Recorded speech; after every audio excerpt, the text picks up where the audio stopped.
Assalamualaikum warahmatullahi wabarakatuh. Alhamdulillahilladzi anzala Nabi Muhammadan sallallahu alaihi wasallam wa ja'ala al-Islam alladzi tardahu wa asyhadu an la ilaha illallah wahdahu la syarika lah wa asyhadu anna Muhammadan abduhu wa rasuluhu la nabiyya ba'dah basyira wa nadhira.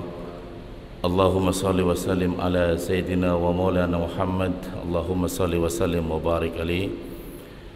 Wa qala Allah Ta'ala fi kitabil karim, a'udzu billahi minasyaitonir rajim, inna a'tainakal kautsar fasholli lirabbika wanhar inna syani'aka huwal abtar. Sadaqallahul azim, sadaqallahul karim. Pertama dan utama, mari sama-sama kita menambah rasa syukur kita kepada Allah, karena Allah berikan kesempatan kita fa insyaallah bisa bertemu dengan Idul Kurban kembali. Amin, Allahumma amin. Allah berikan sehat walafiatan, sehat badan dan juga sehat jiwa, sehat hati, sehat mental. Salawat dan salam senantiasa Allah curahkan kepada baginda Rasulullah sallallahu alaihi wasallam. Allahumma salli wa sallim wa barik alaihi. Semoga kita semua menjadi umat terbaik yang telah berhasil meneladani baginda Rasulullah sallallahu alaihi wasallam. Beberapa hari yang akan datang kita akan masuki suasana Idul Kurban. Kurban sendiri satu kata, satu makna yang berarti dekat, qorib atau dekat, atau mendekatkan diri. Orang yang berkurban artinya sedang mendekatkan diri di hadapan Allah, kepada Allah. Allah sudah memberikan petunjuk di Al-Quran bahwa Allah itu sangat dekat. Wa idza sa'alaka ibadi anni fa inni qarib ujibu da'watad da'i idza da'ani falyastajibuli wal yu'minu bi la'allahum yarsyudun. Kata Allah, Allah sangat dekat, tidak ada jarak dengan manusia. Fa inni qarib, yang membuat manusia dengan Allah begitu jauh adalah perbuatan manusia itu sendiri. Maka bagaimana momentum manusia bisa mendekati Allah? Salah satunya ada momentum yang namanya Idul Adha atau Hari Raya Kurban, yang insya Allah akan jatuh pada hari Jumat besok. Dan semoga Allah berikan kesempatan kita diberikan kenikmatan iman, kenikmatan Islam, sehingga hari raya besok betul-betul punya makna terbaik buat kita. Salah satunya adalah bentuk cinta kita kepada Allah yang meneladani baginda Nabi Allah Ibrahim alaihissalam. Bicara tentang Idul Adha atau Idul Kurban, ada banyak hikmah. Salah satunya adalah menambah rasa syukur kita kepada Allah. Kata-kata Al-Kautsar yang bermakna adalah nikmat yang banyak, nikmat yang tidak bisa dihitung. Disimbolkan juga para mufassir, Al-Kautsar juga bermakna adalah telaga di surga nanti. Betapa banyak nikmat yang Allah berikan kepada kita, kemudian kita diminta untuk sholat dan berkurban. Orang yang mensyukuri nikmat-nikmat Allah, maka berkurban itu begitu mudah. Orang yang kemudian begitu sulit merasakan nikmat Allah, termasuk orang yang terputus, yang namanya al-abtar, yang terputus dari nikmat-nikmat Allah. Biasanya perencanaannya banyak, tapi sulitnya melakukan eksekusi. Selalu ada tapi, selalu ada alasan. Cinta tapi banyak alasan, cinta tapi banyak tapi. Tapi orang yang betul-betul cinta kepada Allah, maka dia tapi atau alasan itu dihilangkan. Maka bentuk rasa syukur kita kepada Allah di momentum Idul Adha ini adalah Allah gak membutuhkan kurban-kurban kita, Allah membutuhkan daging kurban kita. Allah ingin melihat apakah hambanya cinta kepada Allah dengan tanpa ada kata-kata tapi. Rasulullah SAW menggambarkan bahwa orang yang kaya bukan kaya harta terlebih dahulu, tapi kaya hati atau kaya jiwa. Laisal ghina ghinaul ardi walakinnal ghina ghinaun nafas. Jadi orang kalau kaya hatinya, kaya jiwanya, fa insyaallah dia juga bisa melakukan kurban. Tapi orang yang miskin hatinya, walaupun punya kemampuan secara materi, biasanya selalu menunda dan menunda. Maka mari kita sama-sama mengingatkan diri kita, saya dan kita semua, bahwa kita termasuk orang-orang yang insya Allah memiliki ghinaun nafas, kaya jiwa, kaya hati, sehingga insya Allah kurban besok kita termasuk orang-orang yang kategori bersabar insya Allah. Jadi hikmah yang pertama adalah menambah rasa syukur kita kepada Allah. Hikmah yang kedua adalah kita menunjukkan ciri kita sebagai seorang muslim pada saat kita memilih dan bersyahadat asyhadu an la ilaha illallah wa asyhadu anna muhammadar rasulullah, maka itu menunjukkan bahwa kita siap menjadi seorang manusia yang kemudian siap kemudian memasrahkan diri kepada Allah. Kita siap ikuti aturan-aturan yang Allah berikan. Maka semua orang muslim yang betul-betul muslim yang kafah, muslim yang betul-betul ikhlas, maka dia ikutin aturannya. Harta kita ada aturan, ada zakatnya. Makan ada aturan, puasa 1 bulan Ramadan, semua ada aturan. Bahkan semua aktivitas manusia, kita sebagai seorang muslim, semua diatur. Ada makanan yang halal, ada makanan yang haram, diatur, semua diatur. Mau melangkah keluar rumah ada aturannya, ada doanya. Mau masuk kamar mandi ada doanya. Mau dengan suami istri dalam kamar ada doanya. Semua ada doanya, semua diatur begitu detail, begitu luar biasa. Semua disiapkan dengan begitu luar biasa oleh Allah melalui Rasulullah SAW agar kita menjadi orang yang ikut aturan. Itulah seorang muslim. Siapa yang mengatur? Bukan kita. Aturan ilahi, aturan Allah. Sehingga orang yang ikuti aturan Allah, dia lebih sehat, dia lebih bahagia, dia lebih tenang, dia lebih sukses, dan semuanya. Contoh kemarin Ramadan, orang yang puasa Ramadan, betul-betul Ramadan dia ikuti aturannya, pasti lebih sehat. Jantungnya berhenti, berkurang sejenak dari aktivitas yang tadinya ekstrim. Orang yang nggak ikuti aturannya ya berbeda. Makan juga serupa. Kita hati-hati dengan makanan. Maka salah satunya dengan berdoa. Ketika akan makan berdoa sehingga apa yang kita makan ini fa insyaallah halal dan thayyib. Tidak hanya halal tapi juga thayyib buat kita. Jadi ciri sebagai seorang muslim adalah berkurban. Jadi kalau kita nggak muslim nggak apa-apa nggak berkurban. Kalau bukan seorang muslim nggak apa-apa nggak usah berkurban. Tapi kalau seorang muslim berkurbanlah. Kata Allah sholat dan berkorbanlah. Jadi kalau ada seorang muslim yang masih nunda-nunda berkurban, bisa jadi cintanya kepada Allah hanya sebatas di lidah, cinta tapi banyak tapi-tapinya. Maka tentu saja akan banyak hambatan-hambatan yang kita terima. Itu salah satu hikmah yang kedua. Hikmah yang ketiga adalah dengan berkurban kita punya bekal di akhirat nanti. Ada seorang profesor menulis buku judulnya adalah Psikologi Kematian. Kalau mati adalah akhir dari segalanya, berbuatlah sesukamu, seenakmu. Tapi akhir kematian kita bukan akhir, tapi justru awal dari segalanya. Maka harus ada psikologinya, harus ada persiapannya. Jadi kalau kita matinya kayak ayam, berakhir di kayak ayam, kayak binatang, berbuat semaunya aja.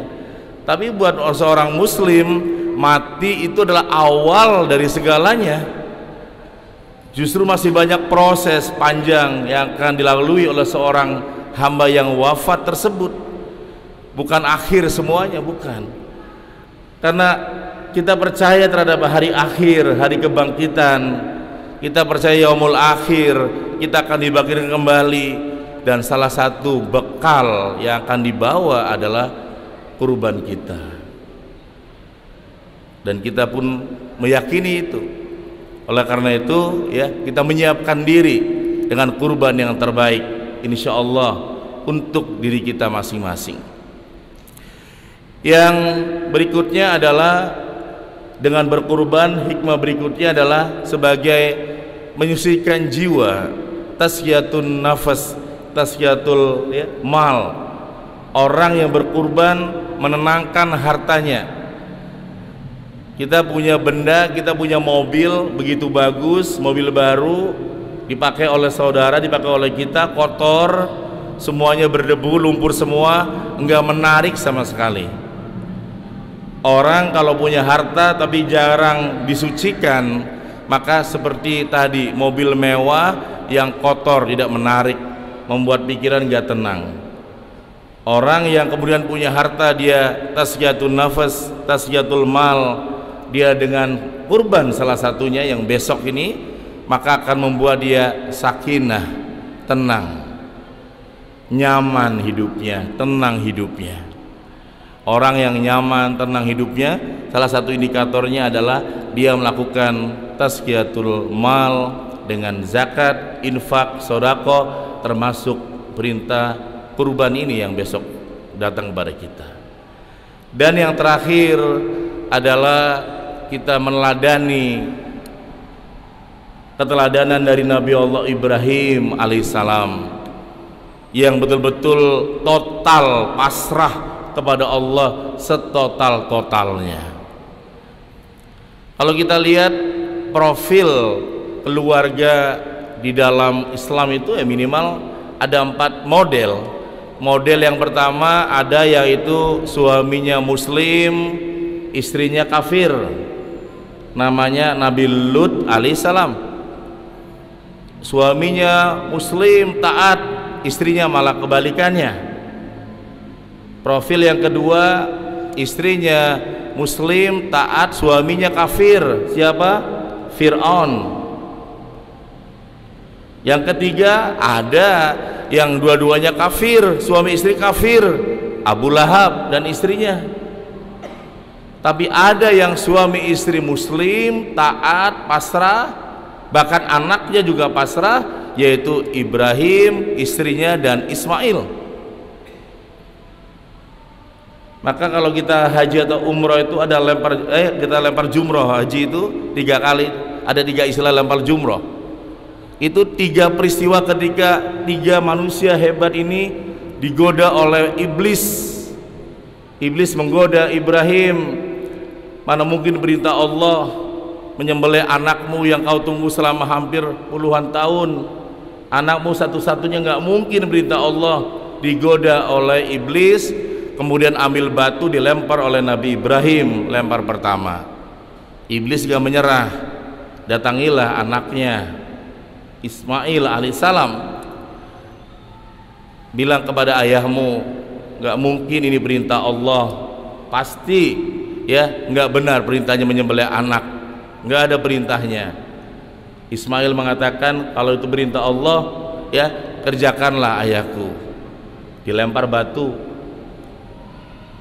Tinggal satu-satunya orang yang bisa dirayu, digoda, yaitu perempuan, istri dari Nabi Allah Ibrahim. Tegur suamimu yang akan mengorbankan putramu satu-satunya. Mana ada seorang ayah yang akan menyembelih anaknya.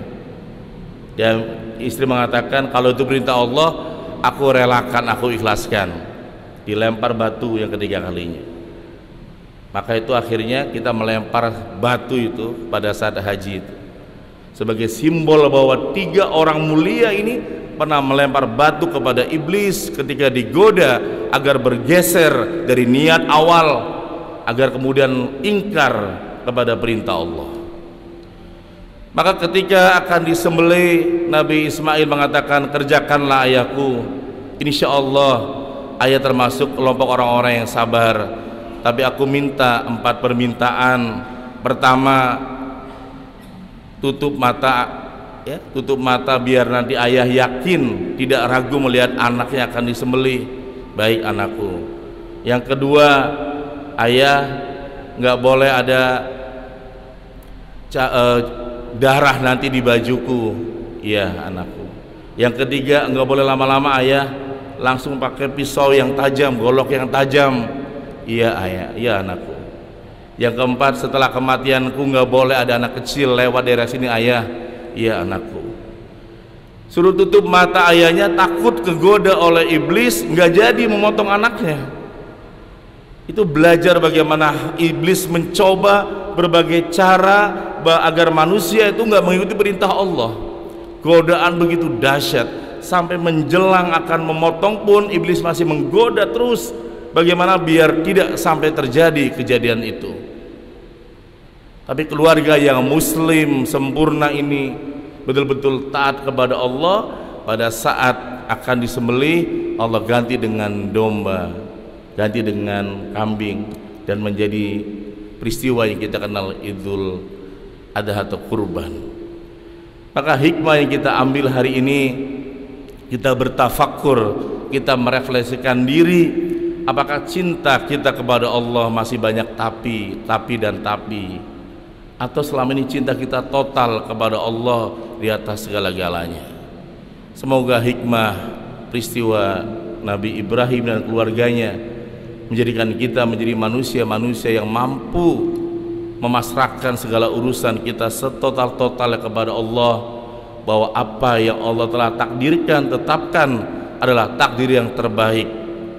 Termasuk sahabat-sahabat kita yang gagal hari ini berangkat haji furoda dengan uang begitu banyak, bahkan ada 1 miliar, tiba-tiba batal semua. Mungkin Allah punya rencana terbaik. Kalau Allah belum menyiapkan haji itu tidak bisa dipercepat, tidak bisa diperlambat. Kalau sudah waktunya, maka waktunya itu waktu yang terbaik. Tidak bisa dipercepat juga. Kita punya uang, punya jabatan, punya kemampuan, kalau Allah belum menentukan, tidak bisa.